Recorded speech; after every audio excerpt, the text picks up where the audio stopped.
নতুন জীবন নতুন দিশা আপনাদের সামনে রাহুল শাস্ত্রী। আপনারা রাহুল শাস্ত্রী বিভিন্ন এপিসোডে বিভিন্ন প্রোগ্রাম শুনে থাকেন। আপনারা ভাবেন যে আপনারা সমস্যার সমাধান করে নেবেন ফোনে ফোনে। দেখুন দর্শকবৃন্দ, কিছু জিনিস থাকে যেগুলো ফোনের মধ্যে হয় না, সাক্ষাতে আসতে হয়, তবে কিন্তু আপনারা আপনাদের সমস্যার সমাধান করতে পারবেন। আর আজকের যে বিষয় নিয়ে আমি আলোচনা করব দর্শকবৃন্দ, সেটি হচ্ছে বাস্তু শাস্ত্র। এই বাস্তু, কেউ বলে ভিটা, বাস্তু কী রকম হওয়া উচিত।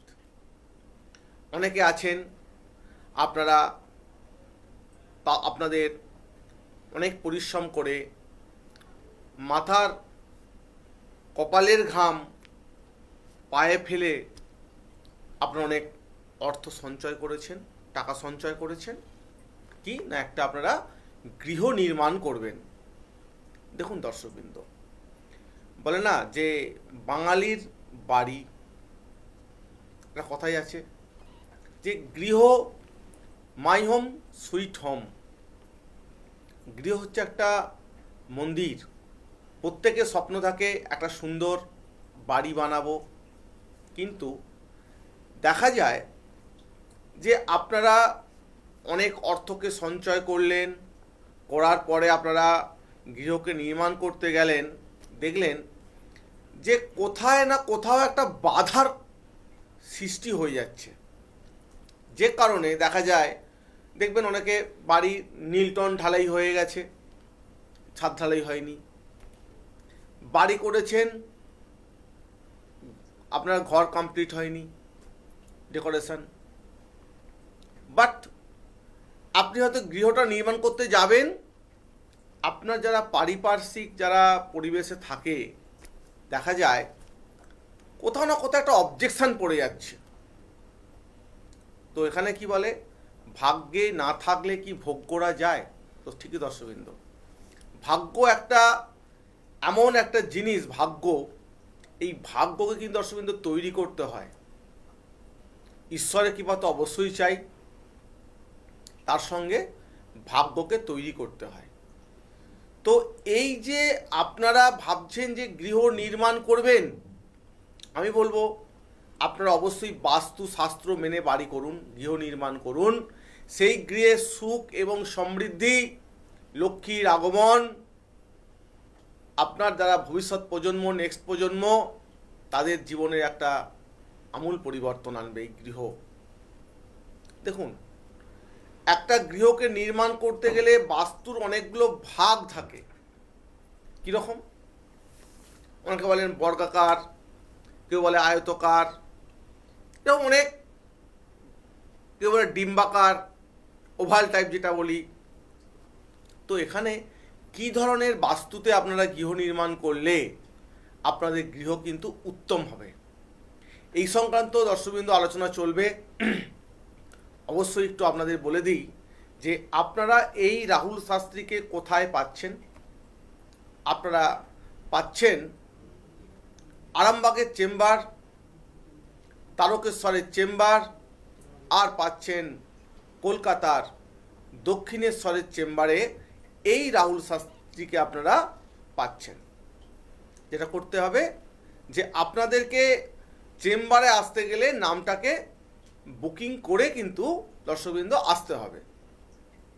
দেখুন, দুটো ফোন নম্বর দেওয়া রয়েছে, 8334995193। আরেকটি হলো 8335835193। দর্শকবৃন্দ, আপনারা যারা দূরে আছেন, আসতে পাচ্ছেন না, আপনারা কি করবেন, অনলাইন কনসাল্ট, দূরে থাকলে অনলাইন কনসাল্ট করে নিন। বাড়িতে বসে আপনারা আপনাদের সমস্যা জানতে পারছেন, সমাধানের উপায় কিন্তু জানতে পারছেন। দর্শকবৃন্দ, এই রাহুল শাস্ত্রী মানেই কিন্তু নতুন জীবন নতুন দিশা। যারা আপনারা ফ্ল্যাটে থাকেন বা কেউ ভাবছেন আপনারা ফ্ল্যাট কিনবেন, প্রথমে তো আপনারা ভাবছেন যে আমরা বেশ মেন রাস্তার গায়ে কিন্তু বা ধারে কিন্তু একটা আমরা জায়গা পেয়ে গেছি যে ফ্ল্যাট। দেখুন দর্শকবৃন্দ, বাস্তুশাস্ত্র মেনে যদি আপনারা গৃহকে ক্রয় না করেন বা নির্মাণ যদি সেভাবে না করেন, কিন্তু খুব সমস্যায় পড়তে হবে। হ্যাঁ নমস্কার। হ্যাঁ নমস্কার। হ্যাঁ কোথা থেকে বলছেন? আমি রঘুনাথ থেকে বলছি। হ্যাঁ, কোন জেলা এটা? পুরুলিয়ায়। পুরুলিয়া। আপনি কার সম্বন্ধে জানবেন? আমার সম্বন্ধে জানবো স্যার। আপনার জন্ম তারিখটা বলুন। এটা হচ্ছে 19শে জানুয়ারি 2002। টাইম? টাইমটা হচ্ছে সকাল 9:17। জন্মস্থান? জন্মস্থান পুরুলিয়া রঘুনাথপুর। দেখুন এখানে দেখাচ্ছে আপনার জন্মবার হচ্ছে শনিবার। হ্যাঁ হ্যাঁ। মীন রাশি, কুম্ভ লগ্ন, উত্তর ভাদ্র নক্ষত্রে কিন্তু আপনার জন্ম। হ্যাঁ। এবং আপনার হচ্ছে বিপ্রবর্ণ নরগণ। আচ্ছা। এটা জানতেন? না না জানি না, শুধু রাত্রিটা জানতাম। আচ্ছা, বর্তমানে যে সময় আপনার চলছে, এই সময়টি হলো বুধ যে গ্রহ, এই বুধের কিন্তু চলছে একটা মহা দশা চলছে। এই বুধের মহাদশায় কি কি হয়? যদি বুধ কারো ভালো হয়, তার জীবনে অর্থ এবং তার কাজ কারবার খুব ভালো হবে। আর যদি নিচস্থ হয়, বুদ্ধিভ্রম কাজ হবে, জীবনে বোকা বোকা কাজ করবে। কিন্তু আপনার কিন্তু ওই বুধকে একটুখানি অবশ্যই দেখার আছে, প্রতিকার নেয়ার আছে। আর একটু আমি হরোস্কোপে চলে যাই, তো হরোস্কোপে দেখা যাচ্ছে যে আপনার হরোস্কোপে পূর্ণ কালসর্প যোগ কিন্তু আমি এখানে দেখতে পাচ্ছি। ঠিক আছে? এই কালসর্পটা কিভাবে স্যার?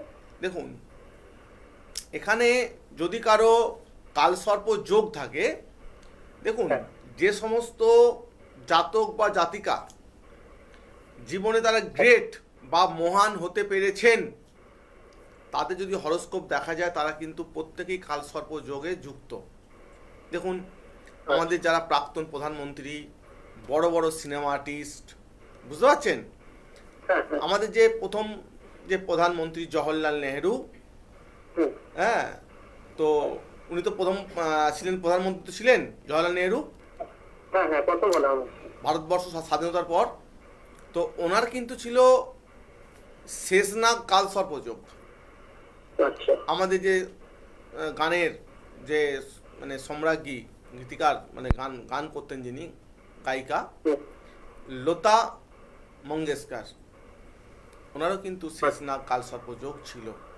এবং পৃথিবীতে যত বিখ্যাত ব্যক্তিদের হরোস্কোপ দেখলে বোঝা যায় তারা কালসর্প যোগে যুক্ত। কিন্তু একটা কথা, অনেকে তো এই কালসর্প যোগ শুনে তো আতঙ্কিত হয়ে পড়েন। দেখুন কাল সর্প, কালকে যদি সরানো যায়, সর্প থাকছে। সর্প যাদের সঙ্গে থাকে তারা কিন্তু মহান হতে পেরেছে। যেমন দেখুন আমাদের যে দেবাদিদেব মহাদেব, ওনার দেখুন কণ্ঠে সর্প আছে, সাপ আছে। সর্প ছাড়া কিন্তু শিবকে ভাবাই যায় না। ঠিক আছে? এবার দেখুন যখন রামের সঙ্গে রাবণের যুদ্ধ হয়েছিল, এই রাক্ষসকুলকে ধ্বংস করতে রামকে যে সাহায্য করেছিল ভাই লক্ষণ, এই লক্ষণকে ছিলেন একটা শেষনাগের অবতার ছিলেন। দেখুন সেখানে সর্প তাকে কত বড় সাহায্য করছে। আর যখন শ্রীকৃষ্ণ মথুরা থেকে গোকুল মানে বৃন্দাবন এসেছিলেন নন্দালয়ে, তখন দেখুন যখন যমুনা নদী পার করছিলেন বসুদেব তার মাথায় করে আনছিলেন, আর সর্প তাকে ছায়া দান করেছিল। আবার দেখবেন ক্ষীরসাগরে মা লক্ষ্মী যখন আছেন নারায়ণের সঙ্গে, সহস্র ফণাযুক্ত সাপ ছায়া দান করে আছে। অতএব কালসর্প যোগ যাদের আছে সঠিকভাবে খণ্ডন করা যায় সেই ব্যক্তি মহান হতে পারে এবং নিজের প্রচেষ্টায় কিন্তু সে বড় একটা ব্যক্তিতে পরিণত হতে পারে। হয়তো ভাবছেন যে অনেকের তো বিদ্যা কম থাকতে পারে, শাস্ত্র কি বলছে যে বিদ্যার থেকে বুদ্ধি বড়, বুঝতে পারলেন? হ্যাঁ হ্যাঁ তাই আমি বলবো আপনার কালসর্প যোগ খণ্ডন করাটা খুবই জরুরি। দ্বিতীয় চন্দ্র অবস্থান করছে, সে কারণে আমি বলবো আপনার উন্নতি হবে ভবিষ্যতে। এখন দেরি হচ্ছে, কিন্তু ভবিষ্যতে উন্নতি আপনার হবে। আর বৃহস্পতির সঙ্গে রাহু কানেক্ট হওয়ার কারণে আপনার কিন্তু গুরু চণ্ডালী যোগ তৈরি হয়েছে। এই গুরু চণ্ডালী যোগ যদি আপনি খণ্ডন না করেন খুব মুশকিল, কারণ গুরুচণ্ডালী যোগ মানে কিন্তু গুরুজন ব্যক্তি স্থানীয় লোকের সাথে আপনি মুখে মুখে করে ফেলবেন তর্ক, আপনি নিজে বুঝতে পারবেন না। তাই আমি বলবো নতুন জীবন নতুন দিশা যদি পেতে চান আপনাকে একটিবার রাহুল শাস্ত্রীর চেম্বারে আসতে হবে এবং নামটাকে বুকিং করে আসতে হবে, তবেই কিন্তু আপনি আসবেন। আচ্ছা আচ্ছা। ভালো থাকবেন।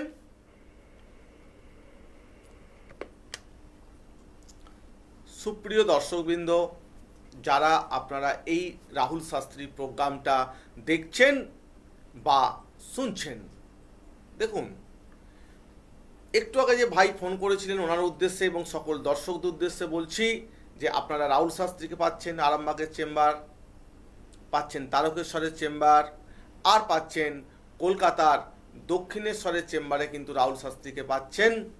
অবশ্যই আসার আগে নামটাকে বুকিং করে আসবেন 8334995193। আরেকটি ফোন নম্বর হলো 8335835193। যে কোনো একটি ফোন নম্বরে ফোন করে নাম লিখিয়ে আসুন। আর যারা দূরে আছেন আপনারা করতে পারেন অনলাইন কনসাল্ট। বাড়িতে বসে আপনি আপনার সমস্যা নিয়ে কথা বলতে পারছেন এবং সমাধানের একটা রাস্তা আপনারা দর্শকবৃন্দ খুঁজে পাচ্ছেন। যে বিষয় নিয়ে আলোচনা করছিলাম, যে ভূমি আপনারা যে গৃহ নির্মাণ করবেন বা ভাবছেন করব, কখনো কি ভেবে দেখেছেন যে আপনার কি ধরনের বাস্তুতে গৃহ নির্মাণ করলে তবে আপনি ডেভেলপ বা উন্নতি করতে পারবেন? দর্শকবৃন্দ, আমি সেই বিষয় নিয়ে আজকে আলোচনা করব। যে আগে শুনে নিন যে কি ধরনের বাস্তুতে আপনি বাড়ি নির্মাণ করবেন আর কি কি টাইপ বাস্তু আছে, এক এক করে দর্শকবৃন্দ আপনাদেরকে আমি বলছি, আপনারা শুনতে থাকুন। দেখুন, প্রথমত বলি যে গৃহটার নাম হচ্ছে আপনারা করবেন যখন ভূমি হবে বর্গাকার জমি আছে। আপনি নিশ্চয়ই আপনার ম্যাথ করতে গিয়ে অঙ্ক করতে গিয়ে শুনেছেন যে বর্গাকার কি ধরনের হয়, আয়তকার, ত্রিকোণাকৃতি, চক্রকার, ডিম্বাকৃতি, বিষম বাহু, সিংহ মুখাকৃতি, গো মুখাকৃতি, অর্ধচন্দ্রাকৃতি, ভদ্রা পিঠাকৃতি, এটা বলা হয় ভদ্রা পিঠাকৃতি। আর মৃদঙ্গাকৃতি মানে মৃদঙ্গ যে টাইপ হয় সেই টাইপের যে ভূমি তাকে বলা হয় মৃদঙ্গ ভূমি।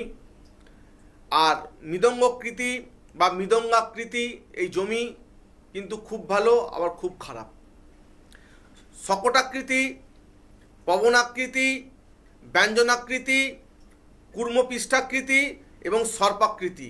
দেখুন এই 16খানা কিন্তু অলরেডি জ্যোতিষশাস্ত্রে ভূমির কিন্তু উল্লেখ পাওয়া যায় দর্শকবৃন্দ।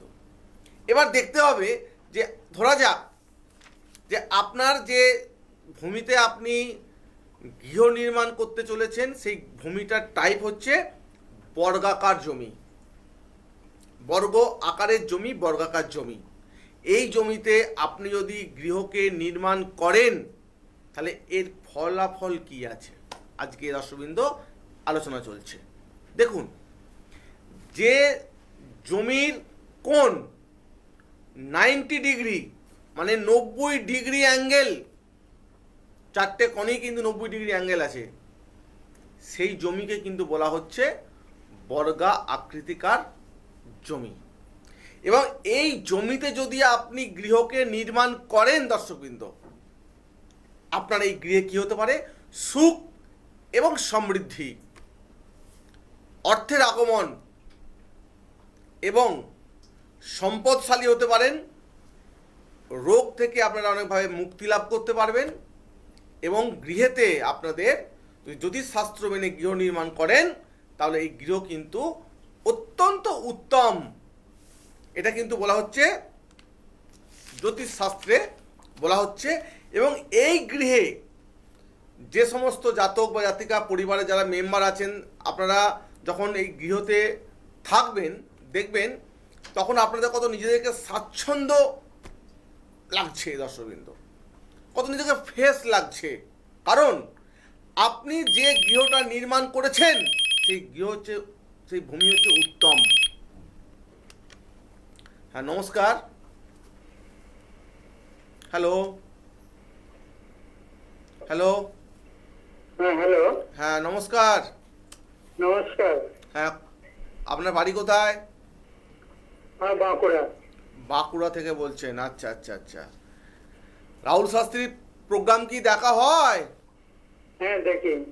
আচ্ছা, কেমন লাগে প্রোগ্রাম রাহুল শাস্ত্রীর? ও অনুষ্ঠান ভালো লাগে, লাইনও পাই না, আপনাকে চেষ্টা করে ও লাইন পাওয়া যায় না, অনেক ভাগ্য করে লাইনটা দিয়েছি আজকে। সবই তারা মায়ের জানাতে ইচ্ছা, গেলে। সবই তারা মায়ের কৃপা। জয় জয় তারা, তারা মায়ের ইচ্ছা। বলুন আজকে আপনি কার সম্বন্ধে জানবেন? আমার সম্পর্কেই জানবে। আপনার জন্ম তারিখটা বলুন। 29/8/1987। টাইম? রাত্রি 9:20। জন্মস্থান কোথায়? বাঁকুড়া। বাঁকুড়া। বাহ, বাঁকুড়া শহরে জন্ম। দেখুন আপনার জন্ম বার হচ্ছে শনিবার। হুম। তুলা রাশি, মেষ লগ্ন, সাথী নক্ষত্রে আপনার জন্ম এবং হচ্ছে শূদ্রবর্ণ দেবগণ। এটা কি জানতেন? না, জানতাম না। জানতেন না। বর্তমান যে সময় এটা কিন্তু চলছে আপনার শনির মহাদশায় আপনার চলছে এখন বর্তমানে। তার সঙ্গে কিন্তু আপনার চন্দ্র কানেক্টেড, শনি এবং চন্দ্র কানেক্ট করে কি করে বলুন তো? ছন্ন ছাড়া যোগ তৈরি করে দেয়। বুঝতে পারছেন? ছন্ন ছাড়া যোগ তৈরি করে। আপনার ভালো কিছু হচ্ছে না এখন। না না, ভালোই হচ্ছে না কোনো। বিয়ে থা করেছেন? হ্যাঁ, বিয়ে করেছি। সন্তান আছে? হ্যাঁ, আচ্ছা আচ্ছা। সংসারে যখন আপনি ঢুকবেন, সংসারে যখন আসবেন দেখবেন স্বামী স্ত্রীর মধ্যে মাঝে মধ্যে কিন্তু খিটিমিটি ঠক্কর হয়ে যাচ্ছে, অশান্তি হয়ে যাচ্ছে। হুম। হচ্ছে তো? হ্যাঁ, হচ্ছে এটা স্যার। এই ব্যাপারটা কি আপনি গল্প করেছিলেন আমাকে? না না না। এই হচ্ছে রাহুল শাস্ত্রী। দেখুন আপনার যে সমস্যাটা আছে ঠিক সেই জায়গায় কিন্তু রাহুল শাস্ত্রী কথা বলে। আর এই ঠিক যদি রেমেডি আপনি নিতে পারেন আপনার আসবে অনেক সাফল্য।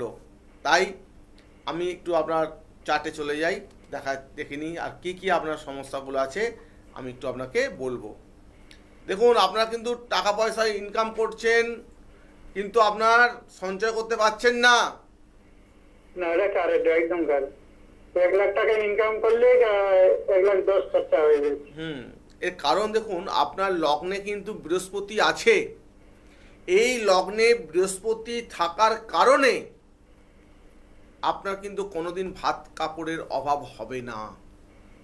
বুঝতে পারছেন? হ্যাঁ হ্যাঁ। আপনি বৃহস্পতিবার দিন করে নিরামিষ খাবার খাবেন এবং বৃহস্পতিবার দিনে আপনি যখন স্নান করছেন এই স্নানের জলে একটু অল্প 1 চিমটি হলুদ গুঁড়ো দিয়ে দেবেন। শেষে ওই জলে আপনি স্নান করুন, দেখুন আপনার বৃহস্পতি কিন্তু আরও উন্নতি হবে। বুঝতে পারলেন? ঠিক। এবার দেখুন একটা বিষয় হচ্ছে আপনি কিন্তু মাঙ্গলিক নন, ঠিক আছে? ঠিক আছে।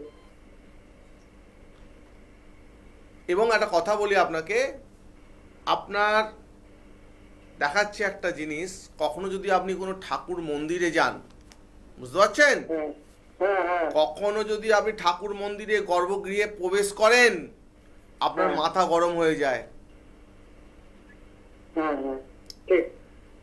কারণ একটা কথা বলি, আপনার চার্ট এমনভাবে অবস্থান করছে, এর কিন্তু আপনি যখন কোনো, ধরুন তারাপীঠে গেছেন, মায়ের মন্দিরে ভেতরে প্রবেশ করবেন না, সিঁড়ি থেকে হাত তুলে নমস্কার করে প্রণাম করুন। আপনার, শুধু আপনার জন্য, এটা শুনলে অনেকে অবাক হয়ে যাবে যে এ আবার কি, ঠাকুর মন্দিরে গর্ভগৃহে প্রবেশ করলে কারো অসুবিধা হয়? আপনার জন্য আছে। আপনি কখনো ঠাকুর মন্দিরের গর্ভগৃহে প্রবেশ আপনি করবেন না, ঠিক আছে? এটা কিন্তু ঠিক আছে। আপনার একটা নেগেটিভ জোন, কারণ বৃহস্পতি দেখুন প্রচুর হাই আপনার, তাই আবার যদি হাইয়ে চলে যান কী হবে বুঝলাম, খারাপটাই হবে। তাই আপনি দূর থেকে অবশ্যই সিঁড়ি থেকে নমস্কার করুন। কখনো আপনি ঠাকুরের গর্ভগৃহে প্রবেশ করবেন না, দেখুন আপনার কিন্তু মাথা গরমগুলো হবে না। এবার আপনি আমার এই কথাটাকে যে বললাম, নিজে একদম প্র্যাকটিক্যালি ভালো করে একটু পরীক্ষা করে দেখতে পারেন ভাই। হ্যাঁ হচ্ছে হচ্ছে, এটা ভাগ্য করে যা কথাগুলো বলেছেন সব কথা মিলেছে, কোনো বাস্তবে সেটা ঘটছে তো আমার। এই বিষয়গুলো কি আপনি তো গল্প করেননি? না না, এই কোনোদিন হচ্ছে দেখা রাহুল হয়নি, শাস্ত্রী, ফোনই দেখুন। করিনি, আপনি এইসব কথা বলেন। হ্যাঁ দেখুন, একটা কথা বলি, কথা হচ্ছে আমরা সবাই কিন্তু সবসময় ভালোটা শুনতে চাই, যে অ্যাকচুয়ালি আমাদের জীবনে চলার পথে কোন জায়গাগুলো আমাদের ভুল হচ্ছে, ঘাটতি হচ্ছে, আমরা লস খাচ্ছি, সেই জায়গাটাকে জানতে হবে দর্শকবৃন্দ। তো তাই আমি একটা কথা বলবো, আপনার প্রতিকার নিয়ে একটু চলুন। প্রতিকারটা কি আরও ডিটেলস একটু হাতটা দেখতে হবে আপনার, আপনি চেম্বারে আসবেন, ঠিক আছে? অবশ্যই আপনার আর একটু কাছে ঠাকুরের প্রতি ভক্তি রাখুন, কথা গুরু দীক্ষা যখন নেবেন। মিলেছে, আমার বিশ্বাস জেগেছে। আপনি গুরু দীক্ষা নেবেন, গুরু মন্ত্র জপ করবেন। অনেকে ভাবছেন গুরু মন্ত্র এখন বয়স হয়েছে, যখন হ্যাঁ, তখন গুরু গুরু দীক্ষা নেওয়া যায়। গুরু নিয়েছি। বাহ, আপনি গুরু মন্ত্র, গুরু দীক্ষা, যে গুরুদেব আপনাকে মন্ত্রটা দিয়েছেন, আপনি যখন টাইম পাবেন দিনের মধ্যে একটু করুন, যে অনেক করতে হবে ব্যাপার নয়, এটা মনের ব্যাপার। মন যখন চাইবে একটু সঠিকভাবে করুন, দেখুন আপনার অনেক বিপদ কিন্তু কেটে যাবে। আর বাকিটা আপনি চেম্বারে আসবেন, আমি দেখে দেবো, ঠিক আছে? ভালো থাকবেন। সুপ্রিয় দর্শকবৃন্দ, এই রাহুল শাস্ত্রী মানে হচ্ছে নতুন জীবন, নতুন দিশা। যারা আপনারা ভাবছেন এই রাহুল শাস্ত্রী কোথায় পেতে পারি, আমি শেষবারের জন্য আবার বলছি, আপনারা পাচ্ছেন আরামবাগের চেম্বার, তারকেশ্বরের চেম্বার, আর পাচ্ছেন কলকাতার দক্ষিণেশ্বরের চেম্বারে পাচ্ছেন। আর যারা রাজ্যের বাইরে আছেন, জেলার বাইরে আছেন, ভাবছেন কি করব, আপনারা করতে পারেন অনলাইন কনসাল্ট। দেখুন দুটো ফোন নম্বর আছে, 8335835193। আরেকটা ফোন নম্বর হলো 8334995193। যারা অনেক দূরে আছেন, অনলাইন কনসাল্ট করে বাড়িতে বসে আপনারা আপনাদের সমস্যাটা জানতে পারছেন, আর মুক্তির পথ আপনারা জানতে পারছেন। আর বিস্তারিত জানতে গেলে আপনারা চেম্বারে আসবেন, ডিটেলসে কথা বলা হবে। আর যারা ভাবছেন যে আমরা অনেক সমস্যায় আছি, কি করব, দেখুন একটা ফোন কল আপনার জীবনে আনবে আমূল পরিবর্তন। তাই সময় নষ্ট না করে একটা ফোন করে নামটা বুকিং করে নিন। দেখুন, চেম্বারে আসতে গেলে যারা জ্যোতিষীর সম্মান থাকে, কিছু মূল্য দিতে হয়, তবে কিন্তু তার কাজ হয়। আপনারা ভাবছেন যে আমরা যাব, টাকা অর্থ নষ্ট হবে, জীবনে একবার নিজেকে ঠিক করে চেক আপ করে নিন, ভাগ্য রাশি ফলগুলো দেখে নিন, দেখুন আসবে নতুন জীবন, নতুন দিশা। ভালো থাকবেন, নমস্কার।